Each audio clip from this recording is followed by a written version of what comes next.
मेरा शौहर बहुत ही खूबसूरत दिल का मालिक था। इसने शादी के बाद कभी किसी चीज़ की कमी नहीं होने दी थी। हमारा घर छोटा सा था मगर बहुत अच्छा और साफ़ सुथरा था। मेरे शौहर हर माह सब्जियों और फलों का एक ढेर घर में लाकर आते थे, जिसकी वजह से कभी मुझे खाने पीने की कमी महसूस नहीं होती थी। मगर सुना है कि अच्छे वक्त और मुस्कुराहटों की ज़िंदगी बहुत छोटी होती है। मेरे साथ भी कुछ ऐसा ही हुआ था। मेरी शादी के 6 साल बाद मेरे शौहर का न जाने किस परेशानी की वजह से हर वक्त बीपी हाई रहने लगा था। मैंने वजह जानने की कोशिश की मगर वो हर बार टाल देते। हालांकि मैं लापरवाह लड़कियों की तरह सिर्फ अपनी खुशी और आराम देखने वाली लड़की बिल्कुल ना थी। मैं अपने शौहर के आराम और सुकून का बहुत ख्याल रखती थी। इसके बावजूद मेरे शौहर ने कभी मुझे अपनी ज़िंदगी के बारे में कोई बात नहीं बताई थी, क्योंकि मुझ में एक बहुत बड़ी खामी थी जो मेरे शौहर को बहुत नापसंद थी। दरअसल मुझे अपनी बड़ी भाभी को हर बात बताने की आदत थी और मैं अपने घर की हर बात कॉल करके बड़ी भाभी को बता देती थी। हालांकि वो सब बातें बेज़रत सी होती थी मगर मेरे शौहर को ये बात बहुत नापसंद थी। वो कुछ अरसा तो मुझे टोकते रहे मगर जब असर होता ना देखा तो अपनी हर बात मुझसे छुपाने लगे थे। मुसलसल थकन और परेशानी का शिकार रहकर एक रोज़ मेरे शौहर का ब्लड प्रेशर इतना हाई हुआ कि इसने सीधा दिल पर अटैक किया और मेरे शौहर की वफ़ात हो गई। इस रोज़ तो मुझ पर क़यामत टूट पड़ी थी। मैं जवान और बेहद खूबसूरत लड़की थी। मेरी माँ बाप हयात ना थे। 2 बड़े भाई थे जो अपने अपने घरों में खुश रह रहे थे। मैंने शादी के बाद भाइयों के घर एक रात के लिए भी कभी क़याम नहीं किया था। मैं दिन में मिलने जाती और वापस लौट आती थी। मैं इन पर कभी बोझ नहीं बनना चाहती थी मगर शौहर की अचानक वफ़ात के बाद मैं बिल्कुल अकेली रह गई थी। मेरी औलाद भी नहीं थी। भाइयों ने मेरे शौहर की तदफीन की और फिर वापसी की तैयारी बांध दी। मैं अकेलेपन का सोच कर ही घबरा उठी थी। मेरी खूबसूरती की वजह से मुझे अक्सर खुद को बहुत बचा बचा कर रखना पड़ता था और फिर अब तो मैं लावारिस हो गई थी। मैंने घबरा कर भाइयों के साथ जाने की बात की तो वो दोनों उल्टा मुझे समझाने लगे और बोले कि अगर तुम हमारे साथ आ जाओगी तो शौहर से मिला ये घर तुम्हारे हाथ से चला जाएगा। मेरे भाइयों को खौफ था कि मेरे शौहर के ख़ानदान के लोग मुझसे ये घर और सामान छीन लेंगे। मुझे सिर्फ इज़्ज़त के लिए छत चाहिए थी, जबकि मेरे भाई मेरे लिए लालच में आ गए थे। वो मुझे समझाने लगे कि कुछ अरसा इस घर में रहकर अपने कदम मजबूत करो और फिर चाहे ये घर बेचकर हमारे पास आ जाना। मैं भाइयों की बातों पर खामोश हो गई थी। वो दोनों मुझे समझाकर अपने बीवी बच्चों समेत वापस लौट गए और मैं घर में अकेली रह गई। कुछ अर्सा घर में जान पहचान के लोगों का आना जाना रहा था।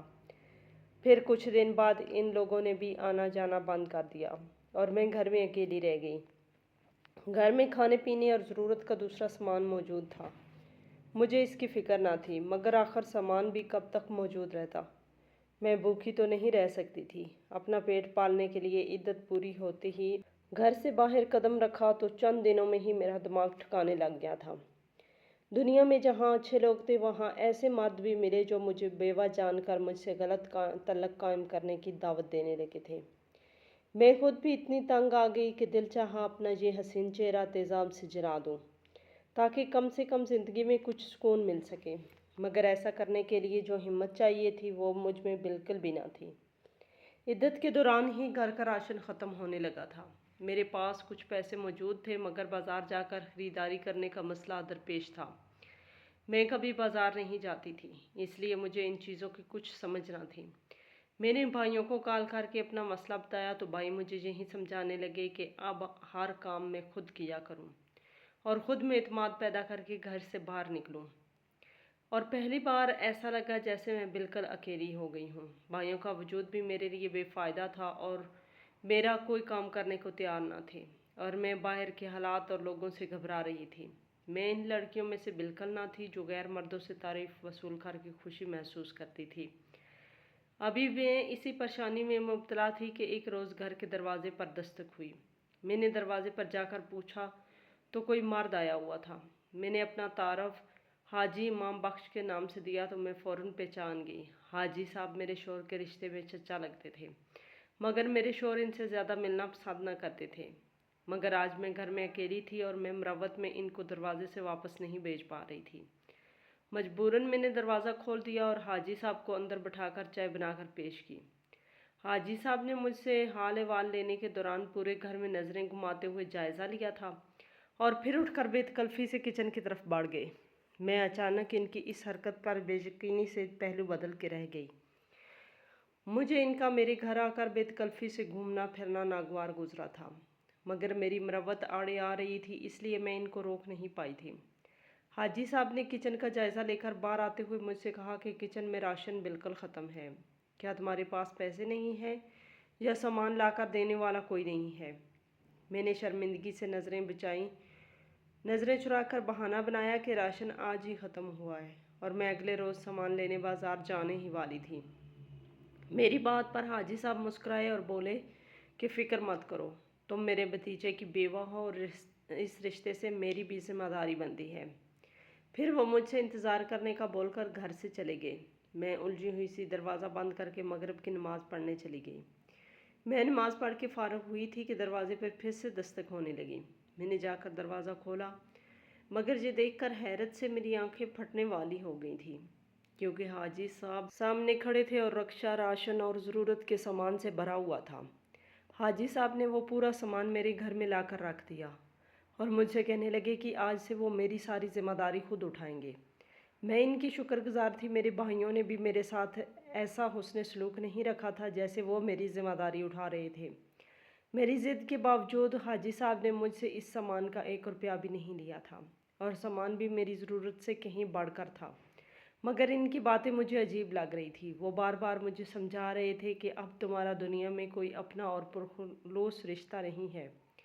तुम जवान हो और दुनिया तुम्हारे इस्तेमाल करने का कोई मौका हाथ से नहीं जाने देगी। इसलिए बेहतर है कि अब तुम मुझे अपना समझो और अपनी हर परेशानी मुझसे कह दिया करो। मैं तुम्हें कभी मायूस नहीं करूँगा। इस किस्म की बातें सुनकर मुझे अजीब लग रहा था, मगर मैं मजबूरन खामोश रही। मैंने जल्दी जल्दी से अच्छा सा खाना बनाया और हाजी साहब को खाना पेश किया, क्योंकि मैं चाहती थी कि वो जल्द खाना खाकर यहाँ से चले जाएं। रात हो रही थी और मैं यही सोच के घबरा रही थी कि अगर हाजी साहब रात हो जाने पर रुक गए तो मैं क्या करूँगी। मैं एक बेवा औरत थी। एक गैर और नामहरम मर्द का मेरे घर में मौजूद होना मोहल्ले वालों के सामने मेरा किरदार मशकूक बना सकता था। मैंने खाना लगाया तो हाजी साहब खाना खाने के दौरान भी वैसे ही बातें दोहराते रहे और फिर खाना खाने के बाद उठ खड़े हुए। जाने से पहले भी मुझे बार बार हदायत दी और अपना फ़ोन नंबर मुझे देकर चले गए। मैंने शुक्र का सांस लिया था। अब मेरा किचन फिर से भर चुका था। मेरे दिल में हाजी साहब के लिए कदर बढ़ गई थी। पूरा महीना मेरा सुकून से गुजरा था। मुझे घर से बाहर जाने की ज़रूरत पेश महसूस न हुई थी। भाइयों ने कॉल करके झूठे मुंह पूछा तो मैंने हाजी साहब की मेहरबानी बता दी थी। मुझे लगा कि मेरे भाई शर्मिंदा होंगे और आइंदा के लिए मेरी हर ज़रूरत खुद पूरी करेंगे, मगर इस वक्त मेरी आंखों से आंसू निकल आए जब वो मेरी बात सुनकर खुश हो गए और बोले कि हाजी साहब का नंबर महफूज रखना और वो आए तो इनकी खूब इज़्ज़त करना। ऐसे इंसान की कदर करनी चाहिए। मैं अपने भाइयों की बात पर मायूस हो गई थी। वो मुझे अपने हाथों से एक अनजान मर्द के हवाले कर रहे थे। मेरे भाई थे और जब तक मैं कुंवारी थी या जब तक शादी के बाद मेरा शौहर जिंदा था, मेरे वही भाई मुझ पर जान छिड़कते थे। मगर अब न जाने क्यों वो बदल गए थे। खैर, मैं रो धो कर चुप हो गई। अपने वक्त पर हाजी साहब वैसे ही सामान से लदे मेरे घर के दरवाजे पर आन खड़े हुए। मैं ये सब देखकर बेहद शर्मिंदा हुई। अभी मेरे घर पहले वाला सामान भी मौजूद था। मैंने सुना था कि दुनिया में आजकल हर भलाई की एक कीमत होती है। मैं भी ये सोचकर परेशान हो रही थी कि हाजी साहब मेरे साथ ये मेहरबानी क्यों कर रहे हैं। हाजी साहब ने वैसे ही मेरे इनकार करने के बावजूद सारा सामान घर में लाकर रखा और ख़ुद भी इत्मीनान से बैठ गए। मैंने सामान समेट कर खाना बनाया और चाय वगैरह बनाकर हाजी साहब को पेश की। इस रोज़ भी वो मेरे साथ रात देर तक बैठकर बातें करते रहे और फिर खाना खा कर वापस लौट गए। फिर से मामूल चल निकला था। हाजी साहब हर माह राशन लेकर मेरे घर आते और कितनी ही देर बैठकर बातें करते रहते। शुरू में हाजी साहब की बातें अपनायत भरी होती थी, मगर फिर आस्ता आस्ता इनकी बातें मेरे गिर्द घूमने लगीं। वो मेरे सलीके और मेरे हाथ के जायके की तारीफ़ करते रहते। मैं इन बातों से परेशान होती थी, मगर मेरी मजबूरी थी और मुझे ये एहसास सताता था कि मैं इन पर बोझ बनी हुई हूँ। मुझे कुछ ही अरसे में ये फिक्र होने लगी कि मैं कैसे सारी उम्र हाजी साहब के सर पर सवार रह कर गुजारूंगी। फिर एक रोज़ मुझ पर हाजी साहब का एक ऐसा रूप आश्कार हुआ कि मेरे रोंगटे खड़े हो गए और मुझे शिद्दत से एहसास हुआ कि औरत अगर अकेली हो तो इसका होशियार होना बहुत ज़रूरी है, और मुझ जैसी सादा और डरपोक लड़की का इस दुनिया में गुजारा बहुत मुश्किल था। वो एक मामूल का दिन था। महीने का आगाज़ हुआ तो हाजी साहब वक्त पर राशन लेकर पहुंच गए थे। मैंने हस्बे मामूल घर में फैले सामान को समेटते हुए एक बड़े शापर में हाथ मारा तो मेरे हाथ में एक मजबूत रस्सी आ गई। मैंने हैरत से इस शापर में झांका तो मेरी नज़र जिस चीज़ पर पड़ी वो मेरे होश उड़ा गई। मेरे लबों से बेसाख्ता अस्तगफिरुल्लाह निकला था। मेरा जिस्म कांप उठा था। मैंने वो शापर पर धकेल दिया था। मेरी हरकत पर हाजी साहब चौंक गए थे। उन्होंने अनजानपन का मुजाहरा करते हुए वो शापर उठाकर देखा तो मुझसे माजरत करने लगे। वो मेरे सामने शापर उठाकर घिरा लगाते हुए बोले कि ये मेरी ज़रूरत का सामान है, दुकानदार ने गलती से तुम्हारे सामान के साथ रख दिया होगा। हाजी साहब की वजाहत पर मेरी छिटी हंस मुझे ख़बरदार करने लगी थी। मैं खौफजदा सी खाना बनाने के बहाने किचन में बंद हो गई। मुझे हाजी साहब की नीयत पर अब शक होने लगा था। हाजी साहब टांग पे टांग चढ़ाए अकड़ कर बैठे हुए थे। मैं पिछले कुछ माह से लगातार हाजी साहब से राशन पानी लेकर इनकी मकरूज़ हो चुकी थी। मुझे अपनी किस्मत पर रोना आ रहा था। मैंने खाना बर्तन में डालकर हाजी साहब के सामने रखा और ख़ुद नमाज़ पढ़ने चली गई। हाजी साहब की नज़रें मुझ पर जमी हुई थी और मैं कमरे में बंद होकर बैठ रही। हाजी साहब खाना खाकर चले गए तो घर का दरवाज़ा अच्छे से बंद करके मैं कितनी देर रोती रही थी। मैंने परेशानी से अपनी बड़ी भाभी को कॉल करके सब कुछ बता दिया था। मैं बुरी तरह रो रही थी। बड़ी भाभी ने मुझसे यही कहा था कि मुझे पहली बार ही हाजी साहब के राशन और ज़रूरियात के सामान पर यही बोलना चाहिए था कि मेरे भाई सलामत हैं और वो सब कर लेंगे। भाभी की इस बात पर मैंने दुखी लहजे में भाइयों का रवैया भाभी के सामने खोल कर रख दिया, जिस पर बड़ी भाभी एक पल के लिए बिल्कुल खामोश हो गई। मेरी भाभियाँ मेरे भाइयों की इस हरकत से बिल्कुल अनजान थी, या फिर वो अनजान बनने की कोशिश कर रही थी। बड़ी भाभी को अपने शोहर की इस लापरवाही पर अफसोस हो रहा था और मुझसे बोली कि तुम फिक्र मत करो, मैं तुम्हारी भाइयों से कहती हूँ महीने में वो 3 से 4 बार ज़रूर चक्कर लगाया करेंगे ताकि इस हाजी साहब से तुम्हारी जान छूट जाए। मेरी तन्हाई और घबराहट पर बड़ी भाभी ने मुझे दिलासा दिया था कि अगर मुमकिन हो तो जल्द वो अब मुझे अपने पास बुला लेंगी। भाभी मुझे बता रही थी कि मेरे भाइयों का काम आजकल बहुत बढ़ चुका है। मेरे भाई घरों को पेंट करने का काम करते थे। महंगाई की वजह से अब ज़्यादा से ज़्यादा काम करते थे और अक्सर जगहों पर रात देर तक काम करते करते जल्दी से जल्दी काम ख़त्म करते थे और इसी वजह से वो रात को देर से घर आते थे। भाभी ने फिर से यकीन दिलाया कि वो जल्द चक्कर लगाएंगी। मैं इनके सामने तो खामोश हो गई, मगर मुझे बड़ी भाभी पर अब यकीन नहीं आ रहा था। मुझे लगा वो मुझे बहला रही हैं। मुझे मेरे हालात में लोगों से मतनफ़र कर दिया था। मेरे दिल अपने भाइयों से भी बुरा होने लगा था। मेरे रातों का सुकून बर्बाद हो गया था। इतनी खौफज़दा तो मैं अपने शोहर की मौत पर नहीं हुई थी। मैं अगले माह से पहले पहले इस घर से चली जाना चाहती थी और मुझे अब ये खौफ भी सताने लगा था कि कहीं हाजी साहब किसी रोज़ महीने से पहले ना आ जाए। मैं तो ये भी नहीं जानती थी कि हाजी साहब की रहाइश कहाँ है। न जाने वो मेरे घर के करीब रहते थे या किसी दूसरे शहर से मुझे मिलने आते थे। मेरा खौफ चंद दिनों में ही बढ़ गया था। आजकल सर्दी भी बहुत थी। सरे शाम लोग अपने घरों में बंद हो चुके थे। मैंने खाना खाकर इशा की नमाज़ पढ़ी और किचन का सामान समेटने लगी। इस वक्त दरवाज़े पर अचानक दस्तक होने लगी। मैं रात के वक्त दरवाज़े पर अचानक होने वाली दस्तक से पहले तो डर गई थी कि इस वक्त न जाने कौन आया है, मगर फिर मुझे अपने भाइयों का ख्याल आया कि यकीनन वो मुझसे मिलने आए होंगे। मैंने जल्दी से जाकर दरवाज़ा खोल दिया, मगर अपने सामने हाजी साहब को देखकर मेरे उसान खुता हो गए। हाजी साहब यूँ मेरा दरवाज़ा खोलने पर मुस्कुराने लगे और बोले कि लगता है कि तुम किसी का इंतज़ार कर रही थी। ये कहकर हाजी साहब घर में चले आए। इनके हाथ में वही शापर आज भी मौजूद था। आज वो अकेले भी ना थे, बल्कि इनके साथ एक और मर्द भी मौजूद था। मेरी हालत ऐसी हो चुकी थी कि जैसे मेरा सारा खून खुश्क हो चुका था और रूह बस परवाज़ करने ही वाली हो।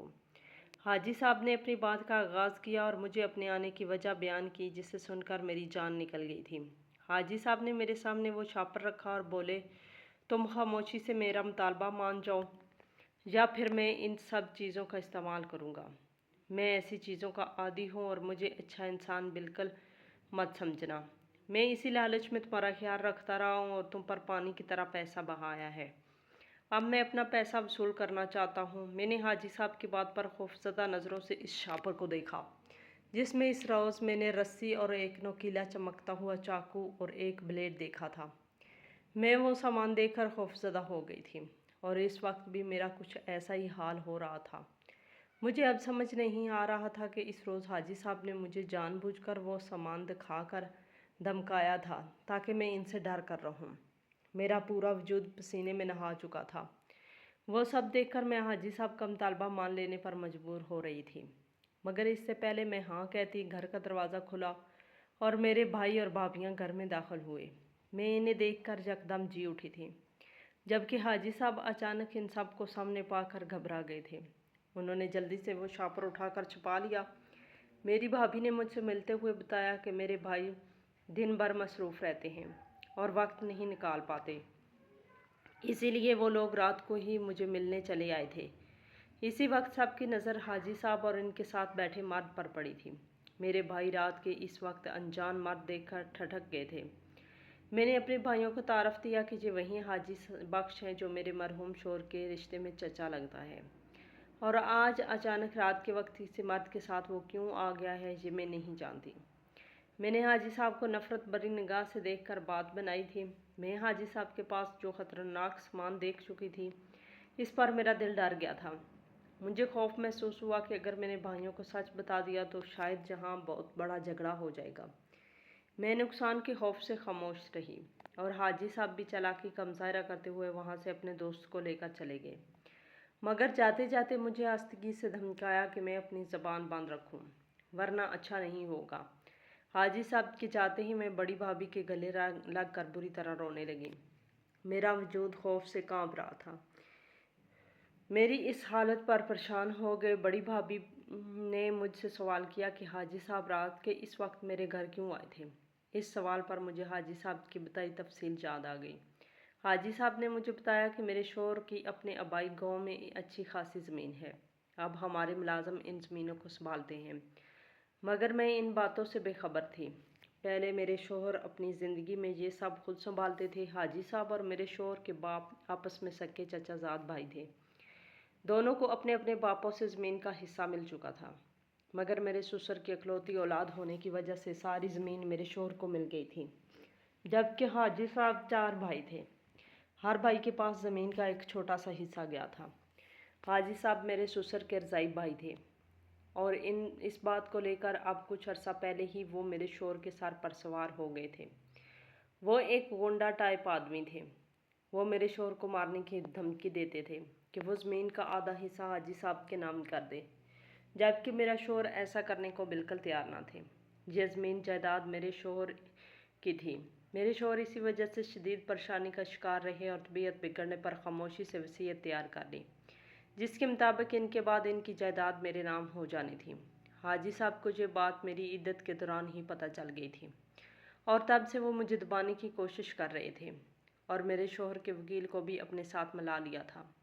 मैं वसीयत और जायदाद के से अनजान थी। आज हाजी साहब ने मुझे वो ख़तरनाक सामान दिखाकर यही धमकी दी थी कि मैं जायदाद के सब कागजात पर साइन कर दूं, वरना आज रात वो मेरी जान ले लेंगे। वो जानते थे कि मैं कमज़ोर लड़की हूँ, डर कर मान जाऊंगी। मैं वाकई मान जाने वाली थी, मगर अल्लाह ताला ने मदद के तौर पर मेरे भाइयों को भेज दिया था। मेरे भाई ये सब जानकर शर्मिंदा हो गए। अब अपने भाइयों के साथ रहती हूँ। मेरा घर किराए पर लग चुका है और ज़मीनों का काम मेरे भाई संभालते हैं। हाजी साहब को मेरे भाभी की भाई ने सीधा कर दिया था, क्योंकि वो एक पुलिस ऑफिसर है। मुझे आज तक अफसोस है, काश मैं अपने शोहर की परेशानी जान लेती तो शायद वो अपना बोझ मेरे साथ बांट कर सुकून से मर जाता, या फिर मैं भाभी के भाई से तब कहकर मामला संभाल लेती, मगर अल्लाह ताला को यही मंजूर था।